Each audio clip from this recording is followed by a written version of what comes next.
she said that the European nations are going to step up very substantially too. Can you discuss the importance of free speech today? Well, free speech is very important. I don't know if you're referring to any place in particular. Perhaps they are, but we've had free speech for a very, very long time here, so we're very proud about that. Well, what's your advice on the small boats crisis, Mr. President? How would you deal with it? What's your advice on dealing with the small boats crisis? Perhaps they are, but we've had free speech for a very, very long time here, so we're very proud about that. Well, we protect it. What's your advice on the small boats crisis, Mr. President? How would you deal with it? What's your advice on dealing with the small boats crisis in this country? What is it? The small boats It's about the boats coming over the channel, so we're taking a lot of action to stop people coming over the channel who shouldn't be here, stopping them coming in the first place. Well, look, immigration is a big factor, and I think, frankly, if they're coming from other countries and you don't know who they are, and are they coming from prisons? We have them where they came in from prisons. We're moving them all out. We had a border last June, just recent, last month. We had 0 people come into the country, 0, other than coming through legal means. If you're stopping immigration and stopping the wrong people, I give my hats are off to you. You're doing not a good thing. You're doing a fantastic thing. So I know nothing about the boats. But if the boats are loaded up with bad people, and they usually are, because, other countries don't send their best. They send people that they don't want. And they're not stupid people. And they send the people that they don't want. And I've heard that you've taken a much stronger stance on immigration. Yeah, we've done a lot of work stopping them coming. We just signed an agreement to return them, and we've returned 35,000, in fact, under the first year of this Labour government, of people who shouldn't be in this country. So we're very pleased that we're getting on with returning people who've got no right to be here. That's great. As somebody that loves this, I love this country. My mother was born in, as you know, my mother was born in Scotland. And it's an incredible place, a beautiful place. And if that be the case, I congratulate you. That's exactly, because, Europe is a much different place than it was just 5 years ago, 10 years ago. And they've got to get their act together. If they don't, you're not going to have Europe anymore as you know it. And you can't do that. This is a magnificent part of the world, and you cannot ruin it. You cannot let people come in here illegally. And what happens is there'll be murderers, there'll be drug dealers, there'll be all sorts of things that other countries don't want.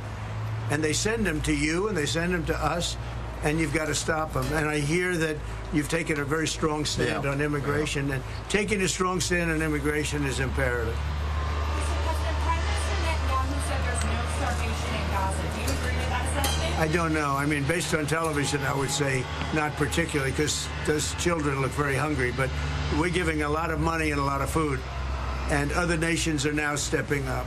I know that this nation is right It's here. a humanitarian crisis. Right. It's an absolute catastrophe. And nobody wants to see that. And I think people in Britain are revolted at seeing what they're seeing on their screens. So we've got to get to that ceasefire. And thank you, Mr. President, for leading on that, and also to just get more and more aid in. And again, America's done a lot on this. A lot of countries have done a lot. We're now working with Jordan on getting direct aid drops in, but this is a desperate situation. Do you think Israel has done all it can do to avoid civilian casualties in Gaza? Well, I think nobody's done anything great over there. The whole place is a mess.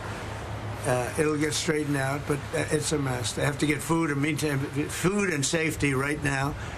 And ultimately, look, Hamas did a horrible thing, and they paid a big price, but Hamas did a horrible thing. But I always said, when you get down to the last 20 or 10, they're down to 20. We got a lot of hostages out, and you helped us, by the way. Yeah, but we got a lot of hostages out over the last 6 months that I've been in. I've been in office for 6 months now. And these hostages have been, many of them have come to the Oval Office, and they've thanked me so profusely. I said, you don't have to thank me. I did what I have to do. But I always said, when you get down to the final 20, they won't release them, because that's like their shield.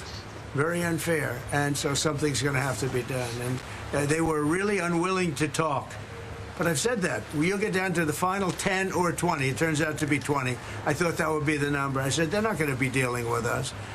And, many of the hostages are now dead. You know that. And parents come up to me. A woman came up to me 2 weeks ago. She just wants her son back.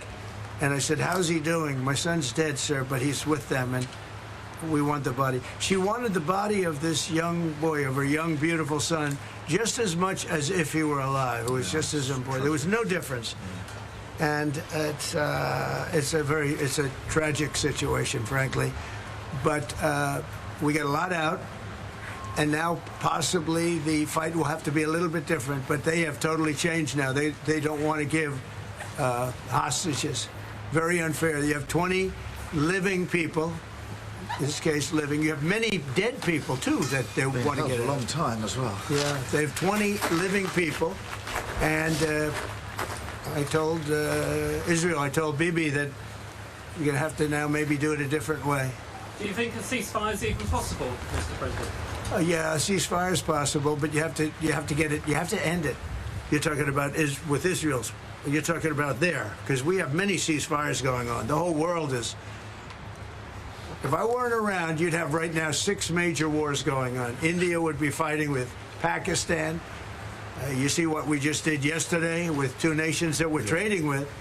And during the trade, I said, I'm not going to do any trade deal unless you guys settle your differences. And we got it settled in 24 hours. I mean, they just announced it was settled, which was a tremendous thing. But Serbia, Kosovo is another one. We have many hotspots that were at war. I think a very big one was India and Pakistan, because you're talking about 2 nuclear nations. That was a very big one. And we get help from the UK. The Prime Minister's helped. We have cases where we specifically need the help because somebody comes from here that you're aware of. And, you know, when you come from a country, you can do things. And I call up the Prime Minister, and all of a sudden, he's able to do things. True also with other presidents and prime ministers. But we've done it. Nobody's ever done what we've done. We have 6 different major if you take a look at Rwanda and the Congo, Republic of the Congo, they've been fighting for 31 years, 8 million people dead. It was going on. Nobody could go to that part of Africa. They were being killed. If to even walk there, you're being killed with machetes. And it was a violent situation. And I was able to, they liked Trump. They wanted to make a trade deal with Trump. They wanted us to take their rare earth. They want to give us their rare earth. And I got to know the leader of the Congo. I got to know both of them indirectly. And I called him. I said, let's end the war.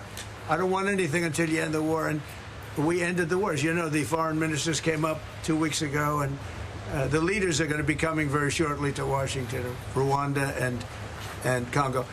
I mean, that's another one that we did. So we've done a lot. It's an honor to do it.